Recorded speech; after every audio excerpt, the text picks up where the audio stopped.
자, 우리 조금 전까지 일반형에 대한 이야기들을 배웠었거든요. 그 일반형을 조금 활용해서 우리가 문제 푸는 두 번째 시간입니다. 알겠죠? 요것도 내용이 쉬우니까요. 아, 쉬울까? 쉽지 않을까? 당연히 우리 이전 시간까지 저번에 우리가 지난 시간에 공부한 그 일반형에 대한 내용을 여러분 완벽하게 이해하고 있다라는 가정하에서 그렇죠? 일단 이전까지 여러분 제일 중요한 건 표준형과 일반형, 그리고 일반형 시간에 우리가 이야기했던 내용 중에서 제일 중요한 게 일반형을 우리 이제 1차 방정식, 2차 방정식과 연계해서 서로 이해할 수 있어야 된다는 이야기. 그게 바탕으로 돼야지 오늘 이야기한 지금 스님이 이야기하는 내용을 여러분들이 이해를 할 수가 있을 겁니다. 알겠죠? 자, 그래프 상황을 보고요, 여러분. ABC의 부호를 우리가 결정을 하는 거거든. ABC의 부호를 결정하는 겁니다. 일반형인 상황에서. 쌤이 옆에다가 빈칸에다가 조금 설명을 조금 해볼게요.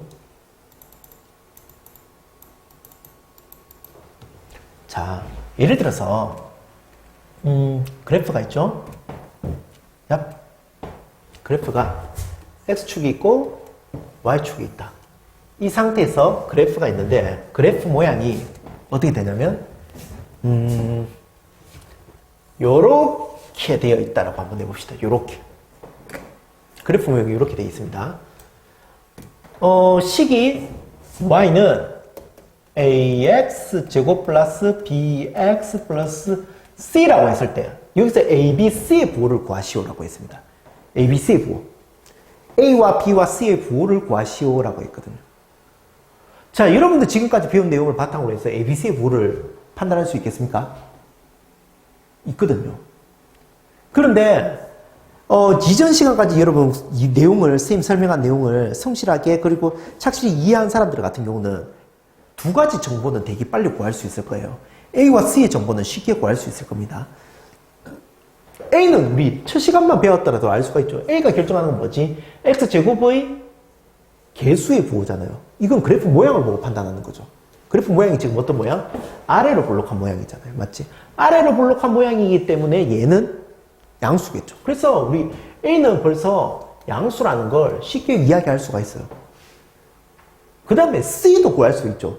지난 시간 수업을 잘 들은 사람들은 C의 부호도 쉽게 구할 수 있을 겁니다. C의 부호는 뭐를 의미한다 그랬죠? C는 부호가 아니라 그 C 자체가 의미하는 건 뭐라 그랬지? X자리에 0 넣었을 때 나오는 값. Y값이니까. 바로 Y절편이라고 이야기했잖아. 자, 여기 지금 Y절편이 얼마인지 모르지만 Y절편의 부호는 알 수가 있죠. 어떻게 되죠? C도 양수다라고 볼 수가 있죠. A도 양수고 C도 양수다. 근데 B의 부호는 어떻게 되는? 이 상황에서 우리 B의 부호를 판단할 수 있겠습니까? 자, B의 부호. 헐, B의 부호. B의 부호가 얼마일까요? B의 부호가 얼마일까요? 와, 이걸 알기 위해서는 여러분, 쌤이 조금 일반형을 표준형으로 고치는 과정을 조금 증명을 한번 해줘야 됩니다. 지금 이 상황 지금 설명 잘 들어봐야 됩니다. 알겠죠? 바로 지난 시간에 했던 건데요. 쌤이 이걸 문자로 표현하는 것밖에 없어요. 알겠죠?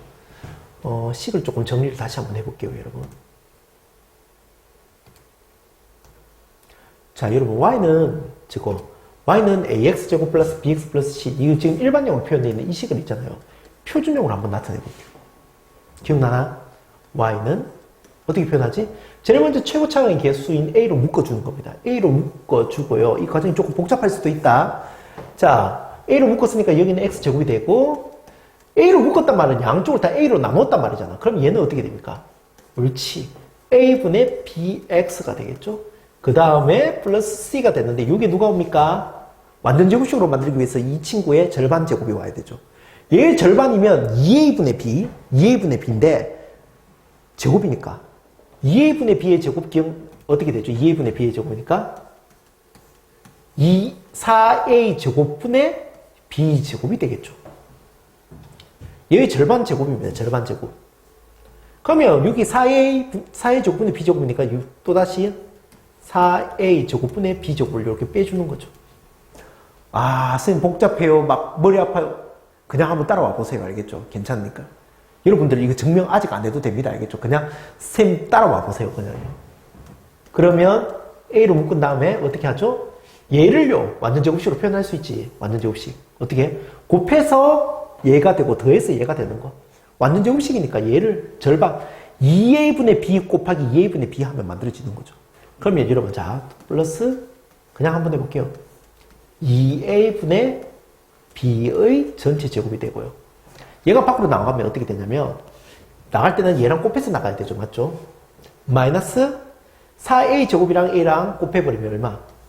4a분의 b제곱 플러스 c가 된다라고 이렇게 볼 수가 있습니다. 아, 벌써부터 막 복잡해 보이잖아요. 맞죠? 하지만 그냥 잠깐 한번 보세요. 이 상태에서 여러분 한번 봐. 우리 이렇게 돼 있다면 표준적으로 다 고친 게 이거라면 꼭지점의 좌표를 구할 수가 있겠죠. 꼭지점의 좌표가 어떻게 되죠? 꼭지점의 좌표가 마이너스 2a분의 b, 마이너스 4a분의 b제곱 플러스 c, 이렇게 꼭지점의 좌표가 만들어진다는 겁니다. 여기서요, 사실 요거는 별로 중요하지 않아요. 이거는 중요치 않고요. 여러분, 여기에 포인트를 두세요. 알겠죠? 마이너스 2a분의 b, 마이너스 2a분의 b, 마이너스 2a분의 b. 이게 바로 일반형일 때 꼭지점의 x값을 구하는 일종의 공식이라고 생각하면 됩니다. 마이너스 2a분의 b. 마이너스 2a분의 b가 꼭지점의 x값이라고요. 그러니까 여기 지금 꼭지점의 x값이 어떻게 되냐면 마이너스 2a분의 b가 되는 겁니다. 마이너스 2a분의 b. 꼭지점의 x값이 마이너스 2a분의 b라고요. 그런데 지금 마이너스 2a분의 b, 이 꼭지점의 x값 자체의 부호는 어떻게 됩니까? 이게 지금 양수지. 마이너스 2a분의 b의 부호가 양수란 말입니다. 어디 꼭지점이 어디 있다면, 이 y축을 기준으로 이쪽에 있다면, y축을 기준으로 양의 방향에 있다면 마이너스 2a분의 b 꼭지점의 x값이 양수가 되고요. 그러면 여러분들 조금 전에 우리 뭐 이야기했죠? a 부호는 이미 정했잖아. a가 양수라고 그랬지. 그럼 얘가 양수라고요. a가 양수라면 이 전체 값이 양수가 되기 위해서는 b 부호는 뭐가 돼야 됩니까? a가 양수인데 b까지 양수라면 얘는 음수가 되겠죠. 그러니까 얘가 양수가 되기 위해서는 a와 b의 부호가 무조건 달라야 된다는 거죠. 얘가 음수가 앞에 마이너스가 붙어 있으니까 얘가 음수가 돼야지만 얘가 양수가 되는 거거든. 그러니까 a가 양수였기 때문에 b는 지금 뭐가 돼야 된단 말이죠? 음수가 돼야 되는 겁니다. 아, 어렵습니까? a가 양수고 b는 음수가 돼야지만 얘랑 부호가 달라야지만 마이너스 2a분의 b, 즉 꼭지점의 x값 자체가 양수가 될 수가 있다는 거죠. 선생님이 이따가 정리해 줄 거니까 괜찮아요. 그래서 지금 이 상태에서 우리가 판단할 수 있는 게 b는 지금 뭐라고 볼 수 있다? 음수라고 볼 수가 있습니다. 자, 요 과정이 여러분 이해되는 사람들은 조금만 더 따라가 보세요. 이해가 안 되는 사람들은 쌤이 또 다른 방법을 가르쳐 줄 테니까 너무 걱정하지 말고요. 만약에 위로 볼록이든 아래로 볼록이든 만약에 꼭지점이 만약 이쪽에 있다고 생각해봐. 이게 뭐지? y축이지. y축을 기준으로 꼭지점이 여기 있다라고 한번 생각해 보세요. 그러면 아까 꼭지점의 x값을 구하는, 꼭지점의 x값을 구하는 공식이 마이너스 2a분의 b잖아. 근데 꼭지점의 x값이 만약에 여기 있다면 마이너스 2a분의 b 자체가 뭐가 된단 말이에요? 음수가 돼야 되죠. 즉 얘가 음수가 돼야 되니까 요번에는 a와 b의 부호가 어떻게 돼야 된단 말입니까? 이 자체가 음수가 돼야 되기 위해서는 a, b의 부호가 무조건 같아야 되는 거지. a, b의 부호가 같아야 된다는 말입니다. 이해됩니까? 자, 여기까지 이해가 된 사람들은 이미 게임이 끝났고요. 이제 이걸 정리를 해줄게요. 자, 위로 볼록이든 아래 볼록이든 상관없다, 이거는. A, B의 관계를 보는 겁니다. A와 B의 관계, 부호의 관계. 자, 꼭지점의 X값을 구하는 형태가 마이너스 2분의 B인데요.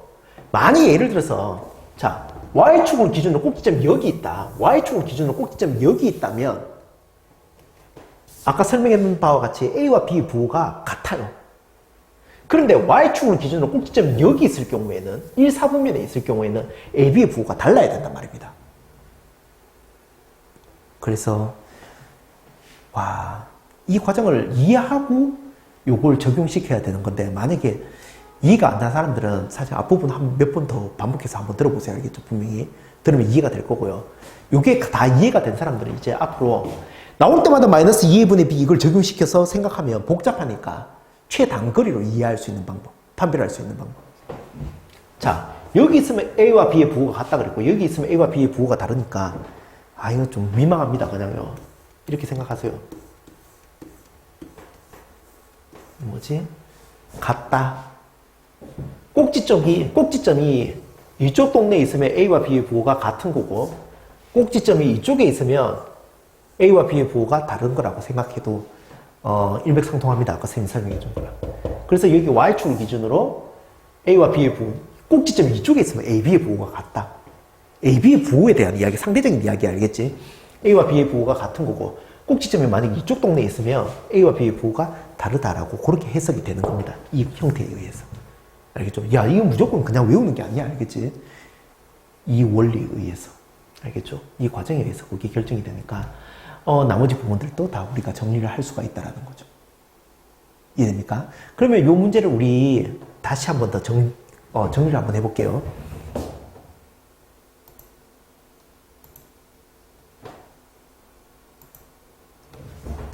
자, 그래프를 하나 그려볼게요, 선생님이. 그래프를 하나 그린다면 X축과 Y축. 아까랑 조금 다른 그래프를 한번 그려볼까요? 요래. 자, 이게 지금 Y는 AX 제곱 플러스 BX 플러스 C라고 하는 그래프입니다. 이때 A와 B와 C의 부호를 구하시오라고 했습니다. ABC의 부호를 구하시오. ABC를 구해보소. ABC의 부호를 구해보소. 자, 한눈에 파악되는 게 A와 C의 부호는 바로 파악이 돼야 됩니다. 맞죠? 지원아. 지원. A와 C의 부호는 바로 알 수가 있죠. A 부호는 뭡니까? A 부호는 뭘 통해서 알 수 있지, 지원아? 아래로 볼록이잖아, 아래로 볼록. 아래로 볼록이니까 양수네요. 맞지? A 부호는 양수. 그 다음에 C의 부호. C 부호가 의미하는 건 뭐지? C는 이 그래프가 Y축과 만나는 점 Y절편을 의미하는 거니까 C는 Y절편 지금 뭐예요? 음수 쪽에 있잖아요. 그래서 C 부호는 음수다. 그 다음에 이제 아까 B의 부호입니다. B. 이제 B의 부호. 자, B의 부호는 어떻게 한다 그랬죠? 기억납니까? 일단 꼭지점의 위치를 파악하는 겁니다. 꼭지점의 위치. 누구를 기준으로? 이 Y축을 기준으로 했을 때 꼭지점의 위치를 파악하는 거죠. 어디 있습니까? 꼭지점. 꼭지점의 X값이 어디 있어요? Y축을 기준으로 좌측에 있잖아. 방향에 있잖아. 그러면 이때는 A와 B의 관계를 보는 겁니다. 아까 뭐라 그랬지? 꼭지점의 위치를 따라서 A와 B의 부호는 같을 수도 있고 다를 수도 있다. 우리 이때는 지금 어떤 상황입니까? A, B의 부호가 같은 방향에 있죠. 그러면 A가 아까 양수였기 때문에 B도 이 상황에서는 무조건 어떻게 된다? 양수라고 생각할 수가 있다는 겁니다. 이렇게 하면 이제 A, B, C의 부호가 여러분들 어떻게 되는지 바로 파악이 될 거예요. 요거 되게 중요한 내용입니다. 알겠죠? 그래서 A와 B와 C의 부호 판별을 하는 것까지 쌤이 이야기를 해줬고요. 그 다음에 딱 한 개만 여러분 한번 보세요. 그러면 만약에 있죠. 여기서 A 부호, B 부호, C 부호는 판별이 되죠. 그러면 여러분 A, B, C 부호는 어떻게 될까요? A, B, C의 부호. A, B, C란 말은 A와 B와 C를 다 곱했을 때 부호잖아요. 맞죠? 그럼 여러분들 A, B, C를 다 곱했을 때 부호 얼마일까요? 이것도 판단되죠. 어떻게? 양수, 음수. 양수 두 개랑 음수 하나. 그러니까 음수 곱한 세수에서 음수가 한 개 있으니까 당연히 얘는 얼마가 돼? 부호는 음수가 된다라고 볼 수가 있잖아요. 맞지? 여기까지. 그렇다면요.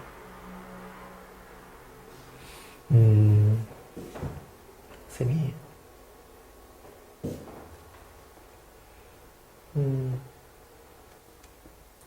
왜 이리다. 자, 지금 요 데이터에 쌤이 뭔가 지금 하나 딱 표시했죠. 맞죠? 요걸 표시한 상태에서 여기가 1이고 여기가 마이너스 1이다. 여기 x의 값이 1이고 여기 x 값이 마이너스 1입니다. 알겠죠? 마이너스 1이다. 이 두 가지 정보를 더 준 상태에서 이제 여러분 이걸 판별할 수 있겠습니까? 자, 아까 ABC의 부호까지는 판별했죠. 그러면 여러분 A 더하기 B 더하기 C의 부호는 어떻게 될까요? A 더하기 B 더하기 C의 부호는 어떻게 될까요? A 더하기 B 더하기 C. 자, 이거 생각해 봐야 된다. 알겠지? A와 B와 C를 다 더한 값. 근데 분명히 아까 우리 이야기했을 때 뭐라고 했냐면 양수고 음수. 쌤, 양수 두 개랑 음수 한 개인데 이 경우에는 우리 셋 다 곱했을 때는 부호가 얼마인지 파악할 수 있지만 셋 다 더했을 때, 야, 양수 두 개고 음수 한 개라고 해서 무조건 양수라는 보장이 있나? 음수의 절대값이 양수 두 개의 절대값의 합보다 더 크다면 음수가 될 수도 있는 거잖아. 그러니까 이거는 부호만 가지고 절대를 판단할 수 있는 문제가 아니야. 알겠어요? 그러면 셋 더했을 때의 값은 얼마가 될 수 있을까? 이걸 여러분 파악할 수 있는 방법이 뭐냐면 이제 함수로 해석하는 거죠. 자, 여러분 이걸 한번 볼래요? 여기에 셈이 아까 x값이 1인 지점 표시했잖아. 그러면 이렇게 따라 올라가면 이 점의 좌표가 얼마일까요? 얘는 y는 이렇게 표현할 수도 있지만 fx는 이라고 표현할 수도 있거든. 즉, 이 점의 좌표를 한번 구해봅시다. 이 점의 좌표, 이 점의 좌표. 이 점의 x값이 얼마? 1이잖아. 그러면 얘는 1, 1, 그럼 y값은요? x자리에 1 대입했는 값 아닙니까? 1, a 더하기 b 더하기 c라는 이야기입니다. 그렇지. 즉, x자리에 1 넣었을 때 나오는 y값, 이 자체가 지금 a 더하기 b 더하기 c라는 거죠. 그럼 여기 y값, 부호가 뭡니까? 얼마인지 모르지만 부호는 양의 방향에 있잖아. y축, x축 기준으로 위에 있으니까. 양수죠. 즉, a 더하기 b 더하기 c의 값은 얼마? 양수다라고 볼 수가 있는 거예요. 즉, a 더하기 b 더하기 c의 값은 사실은 여기 이 식에서 x자리에 얼마 대입했는가? 1을 대입했을 때 나오는 y값이라고 바로 볼 수가 있다는 거죠. 아, 이게 이해됩니까? 이게 이해되면요. 그러면요. 한 개 더.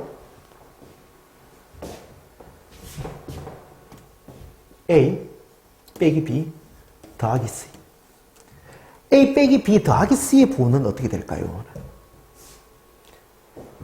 와, 이건 또 몸이 맞죠? 요번에는 뭐 B 자리에 부호를 또 마이너스 해놓고, 와, 뭘 해란 말이야, 이건 도대체. 사실은 얘랑 푸는 방법은 똑같습니다. 달라진 건 뭐가 달라졌지? 이 B의 부호가 달라졌는데, 근데 여기에 포인트를 두지 말고, 요번에 다시 여기다가, 이 식이 어떻게 해야 A 빼기 B 더하기 C가 되는지 생각해 보세요. X자리에 숫자 얼마를 대입했을 때 이 값이 될까요? X자리에 숫자 얼마를 대입했을 때. X자리에 마이너스 1을 한번 넣어보세요, 여러분. 마이너스 1을 대입해보면, 마이너스 1의 제곱이니까 그냥 A가 되고, 여기다 마이너스 1이 되면 마이너스 B, C. 그러니까 이 값 자체는 사실은 원래 있던 이 식에다가 X자리에 마이너스 1을 대입했을 때 나오는 Y값이라는 거죠. 그러니까 여기에 이 식에 여기 지금 사실은 이 2차 함수의 x절편 중에 한 개가 마이너스 1이란 말이고요. x자리에 마이너스 1을 대입하는 순간 y값은 얼마가 됩니까? 0이 된다는 거죠.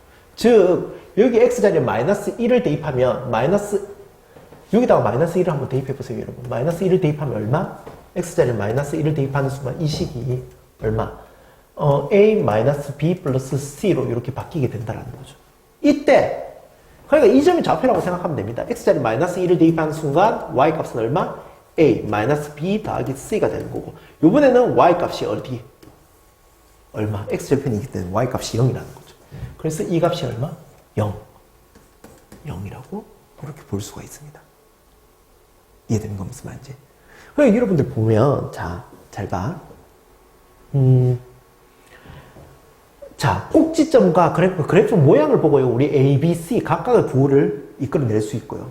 또 하나는 이런 합의 형태 또는 합과 합차의 형태로 이렇게 나타났을 때는 여러분들 어떻게 구하냐면 X자리에 숫자 얼마가 들어갔는지를 한번 생각해 보는 겁니다.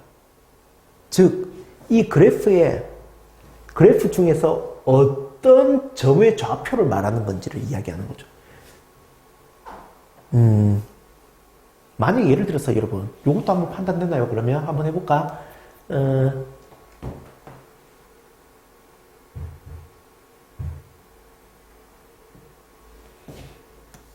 4a 플러스 2b 플러스 c. 4a 플러스 2b 플러스 c의 부호는 어떻게 될까요? 4a 플러스 2b 플러스 c의 부호. 요거의 부호는 어떻게 될까요? 라고 판단했을 때 얼른 이 원래 있었던 이 식에서 얘는 x자리에 얼마를 대입했을까라는 걸 생각해 보세요. 당연히 x자리에 얼마 대입하면 4a 플러스 2b 플러스 c가 될까요? x자리에 2를 대입하는 값이지.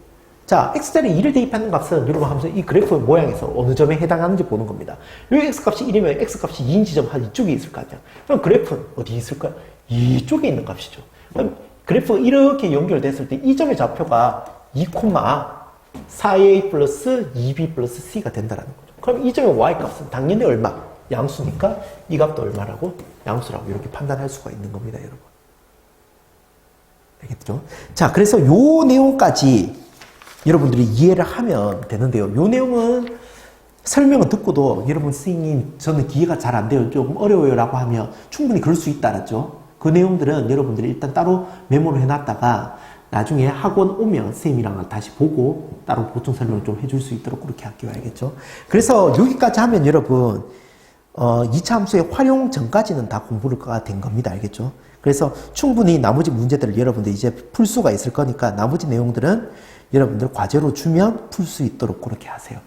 알겠죠? 자, 집에서 공부를 하고 있지만 다들 열심히 하고 있고요. 열심히, 앞으로도 계속 열심히 할 거라고 생각이 됩니다. 화이팅 하고요. 이게 뭐, 우리 개인적인 문제가 아닙니다. 이게 국가 전체적인 굉장히 어려운 상황이니까요. 여러분들도 최대한 에티켓을 지킬 수 있도록, 그리고 더 이상 이 전염병이 확산되지 않도록 여러분들도 개인 위생 철저히 하고요. 외출 삼가하고. 알겠죠? 좀 힘들더라도 조금 힘냅시다. 알겠죠? 자, 오늘은 여기까지.